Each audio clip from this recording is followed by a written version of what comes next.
Добър ден, уважаеми зрители! Вие сте с телевизия Справедлива България и предаването Свободна зона. Както вече ви информирахме, телевизия Справедлива България е вече в национален ефир. За да гледате телевизия Справедлива България на вашия телевизор в къщи, обърнете се към вашия кабелен оператор, за да включи телевизията в вашия личен план. Абонаментен план. Така, да започнем днес с темата, която вълнува целия български народ. Това е темата за референдумите и референдума в частност за момента, датата на въвеждане на еврото. Както ви е известно, на 12 май тази година президента Румен Радев подписа предложение до Народното събрание за провеждане на национален референдум с въпрос: съгласни ли сте България да въведе единната европейска валута евро през 2026 година? Както забелязвате, въпросът се отнася до датата на въвеждане, датата и годината, естествено, на въвеждане на еврото, а не по принцип дали сме против или за еврозоната и конкретно еврото като парична единица. Този референдум предизвика много коментари, които доведаха до поредното разделяне на българското общество на за и против. За и против референдума. Именно за това днес с професор Нако Стефанов, добър ден, господин професор. Здравейте на вас и на вашите зрители. Ще коментираме и ще обсъждаме ролята на референдумите в съвременната демокрация и референдумите като висша форма на израз на демокрацията в една държава. Този въпрос, както казах, вълнува целия български народ, защото тук опира до въпрос, който касае бъдещето на България. И затова ние днес ще коментираме задълбочено всички въпроси, свързани с провеждането на референдум. Господин професор, вие многократно сте се изказвали по този въпрос, сте давали вашето мнение и сте работили по тази тема. Така че е интересно за нашите зрители какво е вашето становище по това: да има ли референдум или да няма референдум. Защото президента, мое лично мнение, постъпи по най-разумния начин. И явно в обществото има разделение, явно има две различни мнения и съвсем нормално, както при нас в медиите, каним двете страни, той всъщност направи същото. Той предлага да се обърне държавата към двете страни в този задочен спор и тези страни в спора да решат по вишегласие. По вишегласие как да се постъпи. Да. Аз преди да започнем по този въпрос, бих искал да коментирам един тук много друг важен въпрос. Тази злостна кампания, която се започна след като президентът се обърна с това предложение за провеждането на референдум. И тази злостна кампания не засягаше само президента. Тя, за съжаление, засегна целия български народ. Защото се явиха такива коментатори, първо да речеме, мен ме очуди злобата, ненавистта, с която започнаха да се отхвърлят това предложение на президента. И най-интересното беше, че тази злоба и ненавист беше насочена и към българското общество. Където се казва, че откъде на къде, там баба Пена или там какво там Хасан, Чичо Хасан ще решават този въпрос. Виждате ли, това е въпрос на най-висока материя, на някакви стратегически такива перспективи и така нататък. Чакайте, хубаво. В референдума има само една единствена точка. Датата, когато да бъде въведено еврото. Не ми вкарвайте такива високи, така да се каже, теми. И защо български народ да не се изкаже? В крайна сметка, дали ще е добро или зло това решение, това ще е решение на българският народ. Нека той да го реши това нещо. Защо вие ще решавате?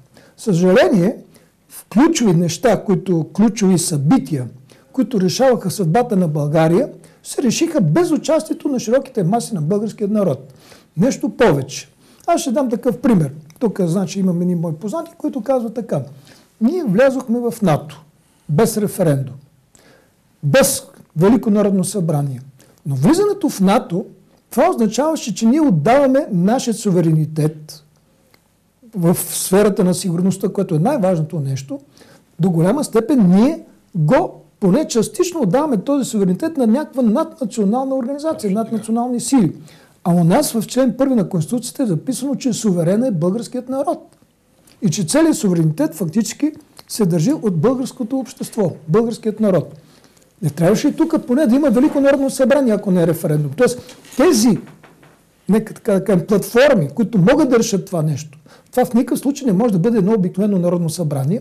Това може да бъде или един общо народен референдум, или едно Велико народно събрание. Такова нещо нямаше. Влизането в Европейския съюз. Тук имахме също смяна на държавното устройство. Фактически вие се отказвате вече от вашия национален суверенитет, частично макар, се отказвате в полза на една наднационална организация, която, забележете, даже висшите органи на тази организация, имам предвид фактически Европейската комисия, тя не е избирана, тя е назначавана. Да, там си има, да се казва, Европейски парламент, там се избират, но Европейския парламент на практика нищо не решава. Той даже не избира тази Европейска комисия, даже не избира Европейски съвет. Тоест, тук имаме смяна на държавно устройство. Не трябваше ли това да стане чрез Велико народно събрание? Не ставаше ли това да стане чрез референдум най-малкото? Нали? Нека нашия народ да се изкаже. Нека да има една дискусия преди това. Всяка една страна да посочи своите аргументи, ако има две страни, а може да има и три страни, речем ето. Както е в случая, да кажем, тук имаме три страни, защото тук не става дума да имаме или да нямаме евро, а тук става дума за срока на приемането на еврото. Никой не коментира тези въпроси. По същия начин с еврозоната. С еврозоната значи какво? Ние имаме смяна фактически. Тоест ние се отказваме от нашия финансов суверенитет. Отказваме се от нашия финансов суверенитет. Това е много сериозно преустройство, държавно преустройство. Много сериозно. Дайте да имаме референдум. Дайте да имаме Велико народно събрание. Няма такова нещо. Даже се заявява, нали, че не може даже за срока да има някакъв референдум. Не, трябва от тук и сега. Извинявам се, но има един много можен момент. Европейския съюз днес не е това, което беше вчера и не е това, което беше завчера. И няма да бъде това, което е утре. Защото ние забелязваме какво? Ние влезохме в един Европейски съюз, или поне мислихме, че влизаме в един Европейски съюз, който беше си поставил за цел чисто икономическа организация да се подпомогне с повишаването на стандарта на членовете на Европейския съюз и така нататък и така нататък. И изведнъж в един момент този съюз, Европейски съюз, се промени. Се оказа, че той не е толкова икономическа, колкото на практика политическа организация, която налага политики. Ето да речеме, джендерната политика. Да. Някой питал ли ние за тази джендерна политика? Съгласни ли сме ние да си сменим не просто, ние си сменим цивилизационният код. Това е смяна на цивилизационния код. Това беше джендерната политика. Зелената политика. Че това, извинявам се, това е далече, това е стратегически, така да се каже, това е политика с стратегическа цел. Не налага ни се. И ние, значи, вярно изпълняваме. Вярно, че сега, че се смени така нещата, нали, във връзка с така наречена зелена политика, макар че пак не е ясно доколко и как са се сменили. Но в момента се говори за въоръжение, говори се за... И сега вече имаме един Европейски съюз, който се старае да стане военен блок. Да. Военен блок. Добре, ние нима във военен блок влизахме. Нямаме ли право ние поне, да забавиме това влизане в еврозоната, т.е. лишаването от финансов суверенитет, тъй като колкото и да е ограничен този валутен борд, колкото и да го критикуваме и така нататък, но той създава една гъвкавост на България, тъй като ние даже не знаем доколко съществува този Европейски съюз. В момента, честно казвам, той е поставен, нека така да кажем, една атака даже от най-близкият съюзник на Западна Европа, фактически на Европа, Съединените американски щати, почват една открита атака на Европа. Доколко да се казват тези елити европейски, създадени при едни други условия, при една друга парадигма на така нареченият евроатлантизъм, защото нали, това беше един евроатлантизъм, една абсолютно друга парадигма на евроатлантизма, която именно беше така ръководена от това, което наричаме, нали, тези политики, зелени политики, това, което наричаме джендърните политики, мултикултурализъм и така нататък. Тоест, даже на борба срещу държавата. Знае се много добре, че се готвеше тези страните членки на Европейския съюз да бъдат разпределени вече не по национален признак на отделни региони, а по чисто така произволен, бих казал, признак. Където, да речем, един регион от едната страна може да бъде част от един регион, в който влизат и други страни. Тоест да се разпилее въобще националната идентичност. Но сега се сменя парадигмата на евроатлантизма. Тоест в Щатите ние наблюдаваме така засилването, не бих казал, национал-либерални, национал-консервативни настроения и политики. То е именно политика. Да. Настроените вече, там трудно може да се каже, нали, какви са, що са и как са, тъй като, нали, самото население там, на къде се движи, как се движи, което е много... Ние не можем да съдим, но политиката определено се смениха. Нали, Тръмп води в момента и кръга около него води съвсем друга политика. Добре. Може ли да остане Европейския съюз в този си вид така? Ние не знаем какво ще бъде, как ще бъде, що ще бъде. Не е ли редно, дето се казва, да се помисли? Нека да почакаме малко. Нека да забавим, дето се казва, нашето. Утре може въобще еврозоната да изчезне. Ако не Европейския съюз, еврозоната да изчезне. Ето, говори се, в Германия вече има настроение. Нали? Да. Това, което наричаме локомотив на Европейския съюз. За отказ от еврото и за връщането към германската марка. Ние тогава какво правим? Ето защо. Аз смятам, че това е много важно да се разбере, че нека да почакаме, нека да видиме, нека да не бързаме. Защото това бързане може да доведе и до нещо друго, защото се говори, нали, тези, които са противници на бързането, нека така да го кажем, не противници на еврото, а противници на бързането, ви казват много вярно, да речем, че днеска една част от страните в еврозоната са затънали в дългове. Тези дългове са далече над брутния вътрешен продукт. Европейската централна банка отдавна говори в частност за Франция, където вече дълга спрямо брутния вътрешен продукт се казва, че е 120%, ако приемем брутния вътрешен продукт за 100%, че тя ще помага, нали, ще се провежда една солидарна политика. Той ще се подпомага такива страни закъсали в дълга. И откъде ще се вземат тези пари? Естествено членовете. Ние сме една страна, която, нека така да кажем, относително сега, макар че се взеха напоследък доста сериозни задължения, нали, се взеха различни кредити, но все още нашият дълга спрямо брутния вътрешен продукт е нисък.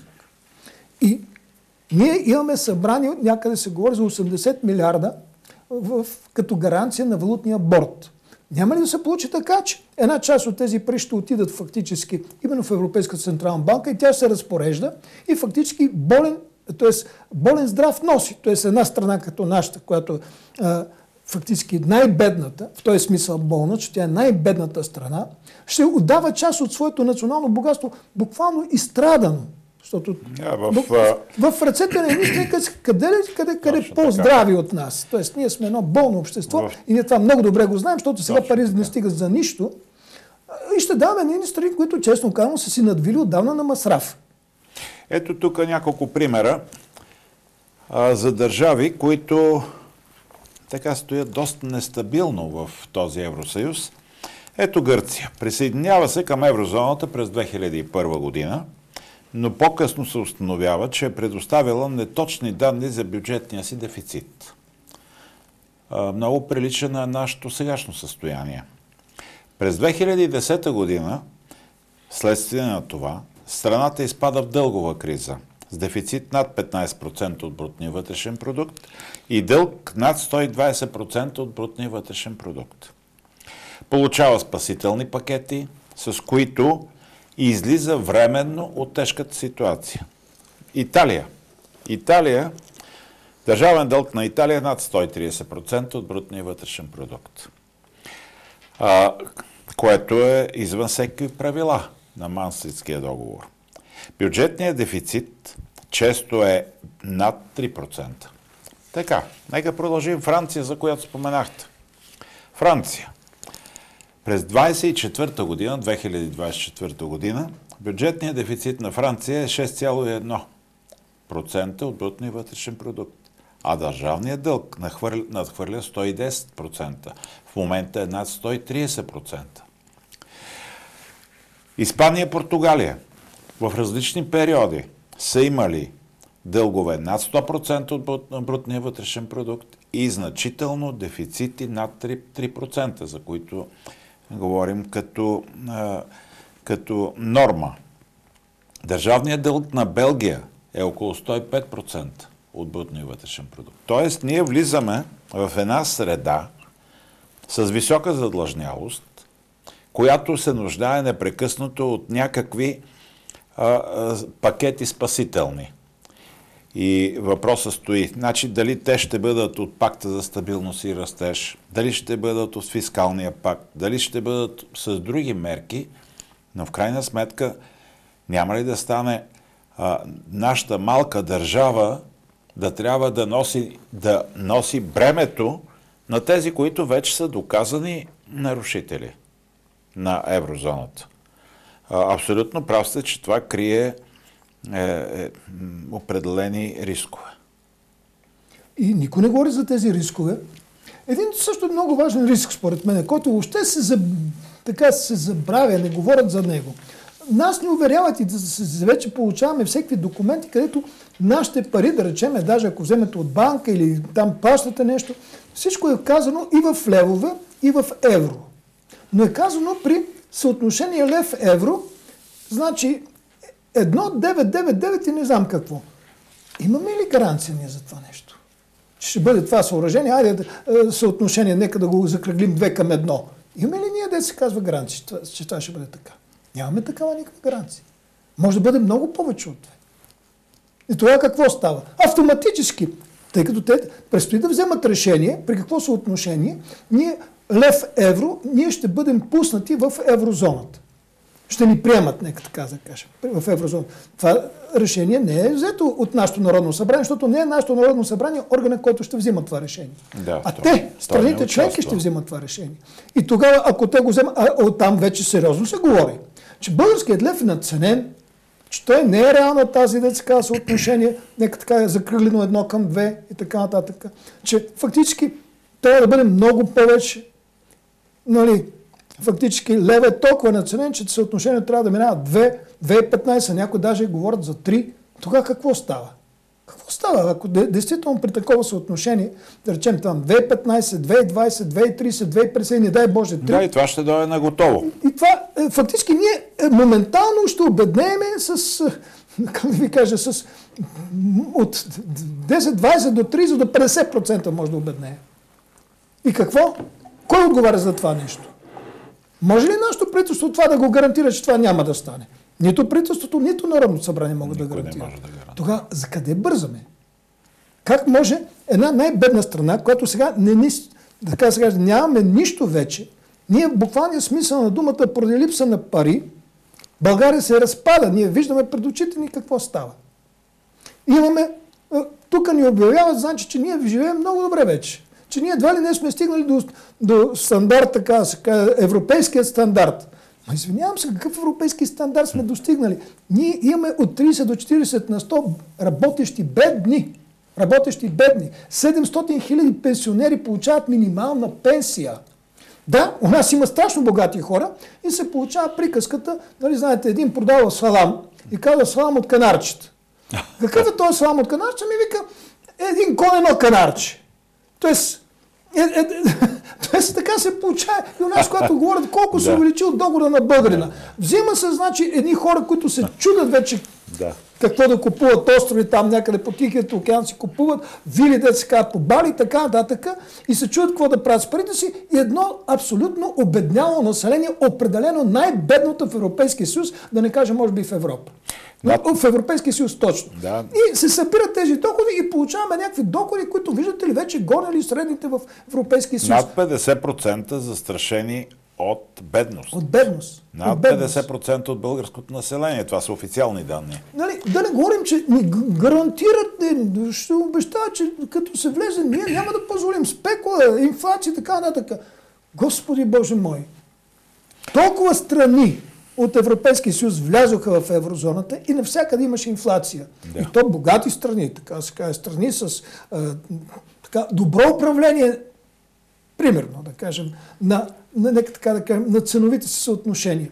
А у нас къде го има това нещо? Как го има? Вие погледнете даже елементарният факт. Погледнете, да речем, цената на лекарствата у нас и цената на лекарства в една съседна Турция. Да, вече има такъв туризъм. Туризъм. Да, българи ходят в Гърция, в Турция да си купуват лекарства. Точно така е. Кой на нас ни гарантира, че това няма да дигне цените още веднъж? А даже ние забелязваме друго. Виждате ли сега във връзка с това предстоящо влизане, вече почнаха да се дигат цените. Ние го наблюдаваме това всеки ден как се дигат цените. Макар че това го завуалират. Примерно да кажем, един шоколад, да, малко му е увеличена цената, но като погледнато му е намален грамажа, да кажем. Да. Така нататък. Тоест такива хитрости, дребни, разбирате ли. И това го наблюдавам. И аз се питам, добре, може ли това правителство да гарантира, че няма да има такава инфлация? Или той ще направят друго? И аз вече го чувствам това нещо. Той, така, Бойко Борисов, нали, който уж редови депутат, но той ходи да се среща с Ердоган и се държат там ръчичка за ръчичка. И погледнете той какво значи казва, че влезем или вече получи се такова, ще имаме ново правителство. Тоест това правителство ще си отиде и лук мерисал. Ние лук яли, ние лук мерисали, те ще имаме едно ново правителство, което ще кажа, аз нямаме нищо общо с тази работа. Ние сме. Да. Те предишните направиха това нещо. Така че, как да ви кажа, и даже няма да има кой да носи отговорност за тези неща. За това, че България ще бъде още веднъж каран в една яма на бедността, което веднага ще ви кажа как се реагира тази яма на бедността. Една част от младежта ще бяга. Да. Една част от младежта ще бяга. Тоест, ние още веднъж ще се сринеме в тая социодемографска катастрофа, в която, дет се казва, дупка, вече ние вървиме толкова години, вече над 30 години фактически вървим в тази дупка и няма спиране и никой не говори за тези неща. Никой от тия управляващи партии не говорят или се криеме под някакви приказки, че това било криза, но не било катастрофа и така нататък и така нататък. Тоест това са много сериозни въпроси, които, затова казвам, нека да има този референдум, нека да отложим, дет се казва, времето и в рамките на това време да помислим. Точно така. Да помислим какво правим. Очудващо е поведението на управляващите, които реагираха изключително твърдо на идеята въобще за референдум, на тази идея. Всички изказвания, които има и премиера Желязков и всички други, които от публичните медии се изказаха, бяха с твърд тон. При всички условия България от 1 януари 2026 година ще влезе в еврозоната. Те не оставяха въобще място за коментари, за обсъждане, за разглеждане на въпроса. Разумно ли е? Не е ли? Между другото, този тон на управлението се предава в цялата държавна администрация. Забелязвам. Аз давам един съвсем обикновен пример. Вчера присъствах на един телефонен разговор на наши служители с директорката на Националната агенция за професионално образование и обучение. Разговорът беше толкова груб от страна на тази директорка по телефона, която каза, каквото съм наредила, каквото съм подписала като заповед, това е. Не подлежи на коментар. В каква държава живеем? Какво значи не подлежи на коментар? Ние имаме право да се жалваме, имаме право да се съдим, имаме право да търсим нашите права. И този тон забелязваме отгоре до долу в цялата държавна администрация. И всички наши зрители са го усещали на гърба си. Този начин на поведение. Но този начин на поведение се задава от върха, отгоре. Точно така. Там им казват, безцеремонно действате, не ви интересува нищо. Никакви права, никакви свободи. Виждаме го в отношението към малцинствата. Наскоро гледахме, бутат се къщи, бутат се жилища, гонат се хора. Все едно, че не съществува тук човещина в тази държава. Има едно управление и много често си задаваме въпроса, добре, дявол да го вземе. Какъв залог седи срещу влизането ни в еврозоната, че тези хора са толкова ожесточени и толкова жестоко и твърдо с цената на това да унищожат собствения си народ, са готови да ни вкарат в тази еврозона? Какъв е този залог? Може ли да има по-голям залог от залога България? Явно за тях има по-голям залог. Той може би е свързан от една страна с пари, а от друга страна може би с компромати. Може би не им е чисто, дето се казва нещо в миналото, нещо в настоящето, нещо, дето се казва в дейността им и просто, дето се казва, с тия компромати ги рекетират. Ще се върна към референдумите. Най-активната страна в света по отношение на провеждане на референдумите, както е известно на всички наши зрители, е Швейцария. От 1848 година насам в Швейцария са проведени над 600 национални референдума, които са огромно, може би около 50% от всички референдуми, които въобще са проведени в света. Швейцария, пак за нашите зрители, Швейцария е държава като България. Те са около 9 милиона, каквито бяхме и ние. Един народ, който по социален състав не е много по-различен от България. Там също има работещи, има професори, има академици, има депутати, управляващи и така нататък. Общо взето структурата на обществото е почти същата. Почти същата. Има и хора, които метат улиците. Най-различни хора. В Швейцария около 30% от гражданите са чуждестранни, с чуждестранен произход. И въпреки това, 30% чужденци с швейцарски паспорти, и въпреки това, управляващите Швейцария не се притесняват да провеждат референдуми. То по всякакви въпроси. По всякакви въпроси. Средно, ето 22 година са проведени 11 референдума в Швейцария. Да. И успяват. Сигурно не е толкова сложна организацията, както тук ни обясняват колко пари струвало, колко трудно било. 11 референдума за 22 година. Средно по 4 референдума провежда Швейцария всяка година. Да, така по всички въпроси. Трудно е да обвиним, че Швейцария не е демократична. Напротив, това е най-демократичната, бих казал. Точно така. И в това отношение, тъй като тя постоянно се позовава на народната воля. И създава условия тази народна воля да може да се покаже. И техните управляващи не се притесняват да изпълняват решенията на тези референдуми. Не се притесняват. Ами вижте, нашите управляващи не само се притесняват, но те даже, ако ти си противник на това решение, което те се вземат и по един диктаторски начин го налагат, те почват фактически да демонизират своите противници. Точно. Те виждат. Значи, щом ти си за референдум, забележете, щом ти си за референдум, значи си противник. Ти си противник, ти си путинист. Да. Едва ли не, тези, които са за референдум, искат да заменят лева с рубла. Разбирате, това са глупости, това са такива инсинуации, които просто човек се чуди откъде им идват тези неща в главата. Но бих се спрял и на и други европейски държави. Ето, например, Лихтенщайн. 108 референдума проведени през последните години, които се наблюдават. Швейцария 669, както казах. Италия 77 референдума. Ирландия 42. Словения 30. Словения. Балканска страна. Една балканска страна. Франция 24. Дания 23. Словакия 18. България 8. Ама те от нашите референдуми кой беше признат? Има ли признат референдум? Не, признат са 3. И общо взето 3 референдума са признати.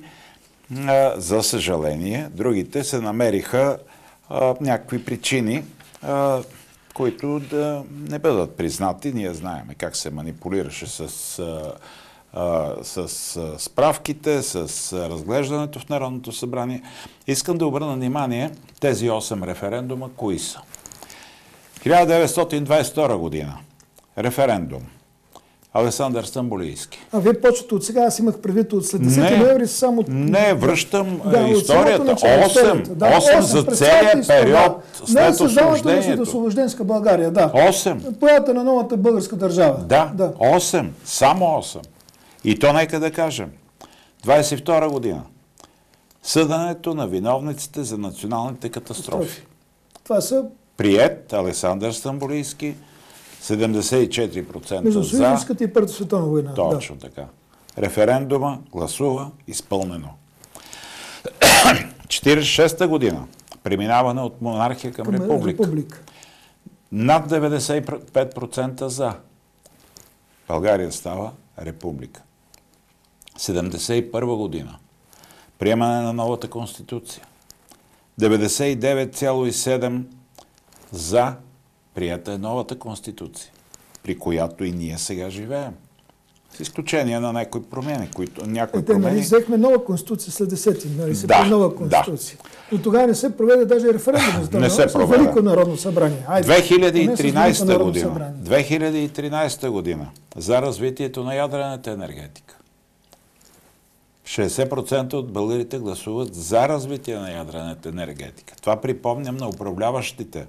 Господа, ние гласувахме на референдум 2013 година за развитие на ядрената енергетика. Припомням само. Това е гласувано от народа. Да, и си имаше преди всичко Белене. Да, и въпреки всичко това не се изпълни, не се реализира. До сега не е изпълнено. Не е изпълнено, даже сме готови да ги шитнем на който искаме да се казват тия реактори, само и само да не работят за България. Точно така. Ние ги обявихме, че са руски, а не са български, макар че ги платихме. И сме готови да се казва, така да ги подарим на някой или да ги просто така да се изгният. При последното изследване на Тренд, преди около 2 седмици, на въпроса към българите, представително проучване на социологическата агенция, на въпроса желаете ли да има референдум, не става дума за или против, става дума за референдум. Да се вкара референдума като работещ механизъм на... 50, българската демокрация, така наречена демокрация. 59% от българите казват да, желаеме. Това няма ли кой да го прочете? Няма ли кой да го види тези резултати? Българите искат референдум. Но вие помните, да имаше един референдум, който го проведе Слави Трифонов, нали, там. Точно така. И той не беше признат.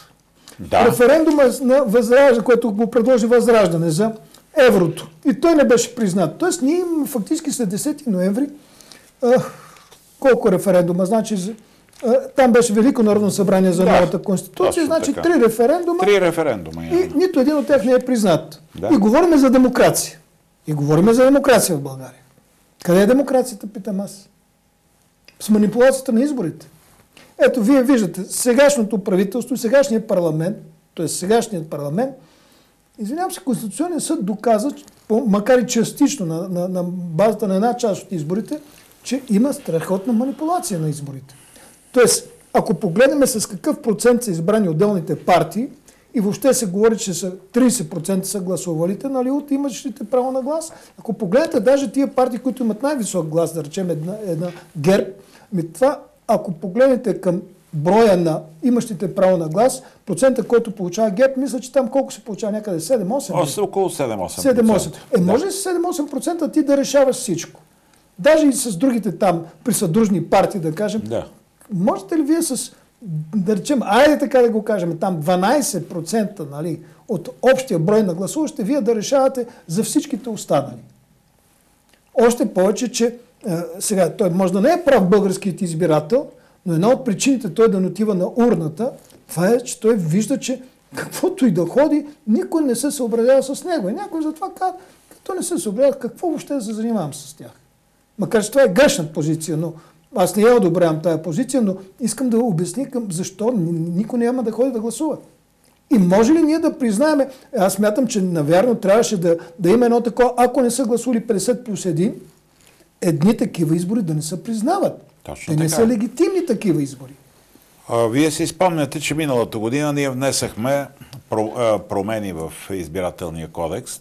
Те бяха около 10 промени.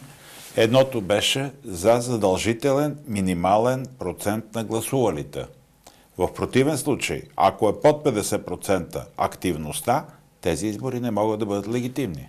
Да, не трябва, резултатите от тях не трябва да бъдат признати. Това беше едно от предложенията. Разбира се, тези предложения не стигнаха въобще до зала, не бяха разглеждани. Политическите сили, на които ангажирахме с тази работа да вкарат тези предложения, предпочетаха да участват в управлението на държавата срещу добро възнаграждение, предполагам.